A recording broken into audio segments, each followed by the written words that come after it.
Peace and blessings, love and light, and welcome to day 295 of the 365-day challenge.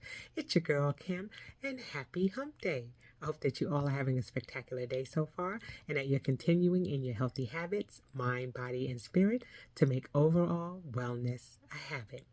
Okay, we're continuing with harvesting our personal growth.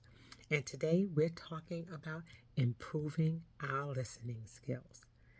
Okay, sometimes we're so caught up in formulating what our next thought or our next words are going to be that we don't take the time to listen carefully to what's being said to us.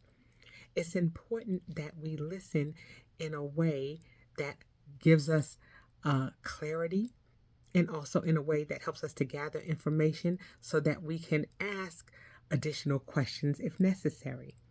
We should always be listening to gather information and then processing that information so that we can in turn ask any follow-up questions or clarifying questions that we need answered as a result of what we heard. It's also important that we repeat the things that we heard to make sure that what we heard was indeed taken in the context that it was presented. Okay, so it's important that as we're talking to people, we're using our listening ears. We're giving them an opportunity to speak until they are done speaking and not trying to interrupt or interject.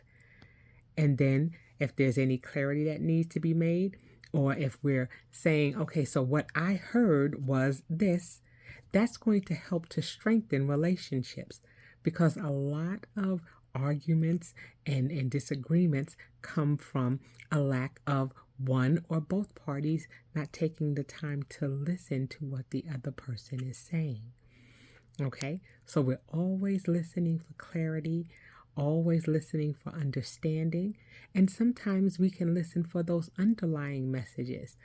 Okay, because sometimes that listening in combination with body language lets us know what's really going on.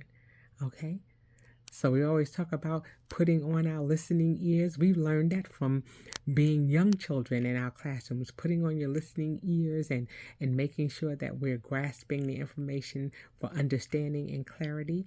And that holds true for us even as adults. Okay, so are there things that you need to do to increase your listening skills?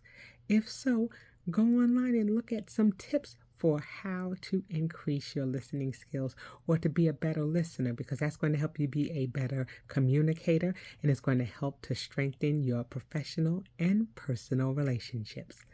And with that, I'm going to say have a spectacular rest of your Wednesday. Be sure to sprinkle self-love and self-care all over yourself. And until I see you guys tomorrow, I say peace.